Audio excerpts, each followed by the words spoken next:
अनंत करुणानिधि, वात्सल्य वारिधि, सिद्धांत पारगामी, धर्म के स्वरूप को स्पष्ट दर्शाने वाले वीतराग भगवान महावीर स्वामी को भावों से वंदन।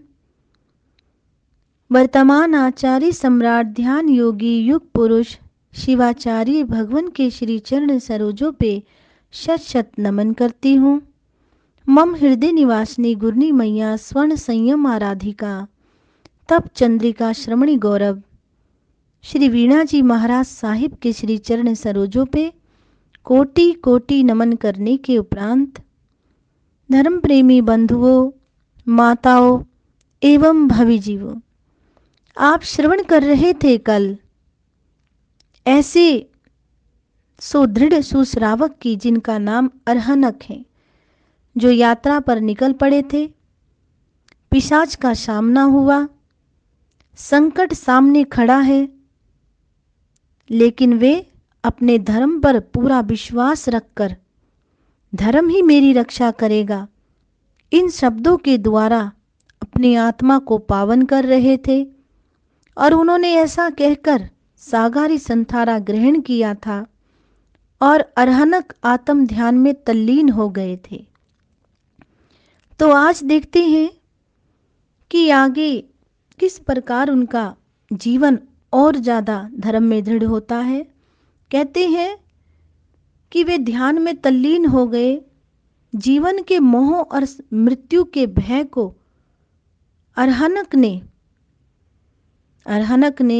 उसने छोड़ दिया। इधर उस राक्षस ने अरहनक के जलयान को ऊपर उठाकर कहा, अरहनक, ये धर्म ध्यान तथा ये त्याग व्रत तेरी रक्षा ना कर सकेंगे, इसे छोड़ो और मेरी शरण में आओ। यदि तुम मेरा कहना नहीं मानोगे तो मैं इस तुम्हारी नौका को डुबो दूंगा। देखो अरहनक, अभी भी समय है, चेत जाओ, पिशाच धमकी दे रहा है। धर्म प्रेमी बंधुओं, माताओं, भवि जीवों, वो कहता है बाद में पश्चाताप फिर मन को रह जाता है। अरहनक ने कहा, मैं प्राण छोड़ दूंगा, किंतु मैं अपनी गृहीत प्रतिज्ञा को कभी नहीं छोड़ूंगा। जो प्रतिज्ञा मैंने ग्रहण की है वो कभी मैं छोड़ूंगा नहीं। अरहनक मृत्यु के भय से आगे निकल गया था। धर्म प्रेमी बंधुओं, महापुरुषों ने फरमाया, जो मृत्यु के महाभय को जीत लेता है उसे देवता भी कभी धर्म पथ से डिगा नहीं सकता। ये सत्य है। मैं चाहूंगी कि आप भी ऐसे ही दृढ़ हों जैसे अरहनक है। छोड़ दो इधर उधर भटकना, आ जाओ अपने आप में, यही महावीर कहते हैं। उस पिशाच ने अरहनक के आत्म बल के समक्ष हार मान ली। बोलिए भगवान महावीर स्वामी की जय। उस पिशाच ने अरहनक के आत्म बल के समक्ष हार मान ली। धर्म प्रेमी बंधुओं, माताओं, भवि जीवों, यदि हमारा आत्म बल बढ़ जाए तो कोई हमें हरा नहीं सकता। बुरा बुरा ही होता है, अच्छा अच्छा ही होता है, सत्य सत्य ही होता है, झूठ झूठ ही होता है। चाहे कोई कितना ही झूठ बोल ले, कितना ही भय दिला दे, लेकिन जो धर्म के सहारे चलते हैं वे भय नहीं खाते। स्वर्ग लोक में इंद्र ने देव सभा में अरहनक की धर्म श्रद्धा को अनुपम बताया। अनुपम। वह मिथ्यात्वी देव इंद्र के वचनों को मान्य न करके उस अरहनक के आत्म बल की परीक्षा लेने आया था। पिशाच के रूप में परीक्षा लेने के लिए वो देव आया था। अब इंद्र के वचनों की यथार्थता को उसने प्रत्यक्ष अपनी आंखों से देख लिया। पिशाच ने, देवता ने, तेरे जैसे धर्मपरायण व्यक्ति का दर्शन पाकर मैं कृत्यार्थ हुआ हूँ। उस पिशाच ने कहा अरहनक को। गौर करने वाली बात है कि पिशाच कहता है, हार जाता है अरहनक के आत्म बल के सामने, और वो कहता है, पिशाच, तेरे जैसे धर्मपरायण व्यक्ति का दर्शन पाकर मैं कृतार्थ हुआ हूं। उस पिशाच ने ऐसा कहा।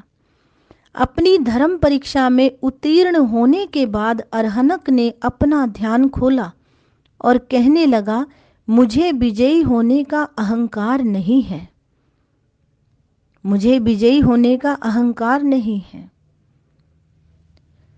वीतराग भगवान के शासन में हमारे तीर्थंकर परमात्माओं के जीवन काल में ऐसे ऐसे श्रावक हुए हैं।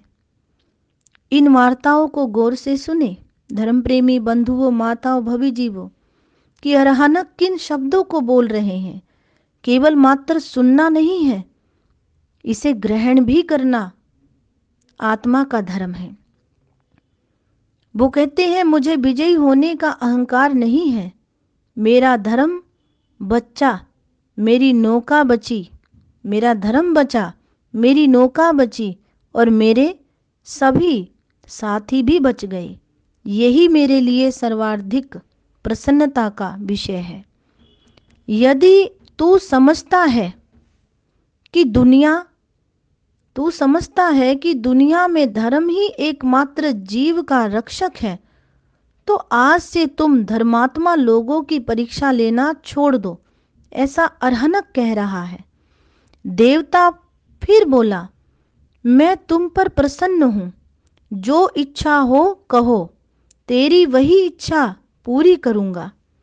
अरहनक ने उत्तर में कहा, मैं धर्म में इसी प्रकार दृढ़ रहूं, इसके अतिरिक्त मेरी कोई इच्छा नहीं। इस संबंध में एक बात और समझाने योग्य है। वस्तु मांगी नहीं जाती है धर्म प्रेमी बंधुओं, वस्तु मांगी नहीं जाती, दी जाती है। उदाहरण के रूप में आप साधु को ही लीजिए। साधु हमेशा अपने भक्तों की दृष्टि में गुरु ही है। जीवन में वह कहीं कहीं याचक भी बनता है। भक्त अपने गुरु को सब कुछ श्रद्धा पूर्वक ही देता है। देवता ने उस पर प्रसन्न होकर उस अरहनक श्रावक को कानों के कुंडलों की 2 जोड़ियां प्रदान की, क्योंकि वो पिशाच का रूप धारण किए हुए थे डराने के लिए, लेकिन असल में तो वो एक देव था और उसके कानों में हीरे मोती जड़ित कुंडल थे। ऐसे कुंडल जो इस धरती पर किसी भाग्यवान को प्राप्त होने अति दुर्लभ थे। अरहनक ने कुंडलों की दोनों जोड़ियां ले ली। धर्म के प्रताप से सबकी चिंता दूर हो गई। साथ में अरहनक को एक अनमोल उपहार की उपलब्धि भी हुई। अपना कारोबार करके वह अपने साथियों के साथ चंपा से मिथिला पहुंच गया। वहां आकर, अब गौर करें, मिथिला नगरी का राजा कुंभ था। वो अपने साथियों के साथ चंपा से मिथिला पहुंच गया। वहां आकर उन्होंने नौका को खड़ा किया, अपना सामान उतारा और सर्वप्रथम वे राजा कुंभ के दरबार में पहुंचे। पहले ऐसा नियम था कि कोई भी परदेशी जब दूसरी नगरी से आता था तो पहले राजा का आदेश पत्र प्राप्त करता था। जाते समय वे चंद्र छाया से आदेश पत्र लेकर गए थे, तो जितने दिन उन्होंने मिथिला में ठहरना था, वहां के राजा की आज्ञा उतने दिनों के लिए प्राप्त करना आवश्यक था। वे आदेश पत्र लेकर राजा कुंभ के दरबार में पहुंचे। साथ ही वे राजा के लिए उपहार भी लेकर गए थे। अरहनक ने उन उपहार स्वरूप वह कुंडलों की जोड़ी राजा कुंभ को दे दी। उस दिव्य कुंडलों की जोड़ी को देखकर राजा बड़ा प्रसन्न हुआ। फिर उसने अपनी पुत्री मल्ली कुमारी को बुलाकर वे कुंडल उसे दे दिए और साथ ही ये बात भी कही, पुत्री, ऐसे कुंडल इस धरती पर दुर्लभ हैं। आज तक ऐसी दिव्य कुंडल मैंने कभी नहीं देखे। राजा ने पूछा, अरहनक, तूने ये कुंडल कहाँ से लिए हैं? ये किस सुनार ने बनाए हैं? अरहनक ने कहा, महाराज, ये कुंडल दुनिया के सुनारों द्वारा नहीं बनाए गए, ये तो दिव्य कुंडल है। फिर उसने मारक की सारी कथा जो उस नौका में बीती, देव पिशाच के रूप को धारण करके जिसने भय दिया, उसके विषय में राजा को सुनाई सारी बात। राजा कुंभ की पुत्री मल्ली ने वे कुंडल पहन लिए। रूप की सजीव प्रतिमा तो वह पहले ही थी। उस सौंदर्य की मूर्ति को अरहनक की आंखों ने भी देख लिया। अन्य व्यापारियों ने भी उसे देखा। उसे देखकर उन्हें बड़ा ही चंबा हो रहा था कि क्या कोई मानव कन्या भी ऐसी रूप राशि हो सकती है? क्या कोई मानव कन्या इतनी सुंदर हो सकती है? इतनी सुंदर मल्ली कुमारी थी। वे सब उसे मूर्तिवत देखते ही रह गए। उन कुंडलों ने उसके रूप को और भी चार चांद लगा दिए थे। राज दरबार से बाहर आकर वे सब अपने अपने धंधों में, काम में व्यस्त हो गए। व्यापार से निवृत्त होकर वे फिर उसी नौका पर चढ़कर वापस आ गए।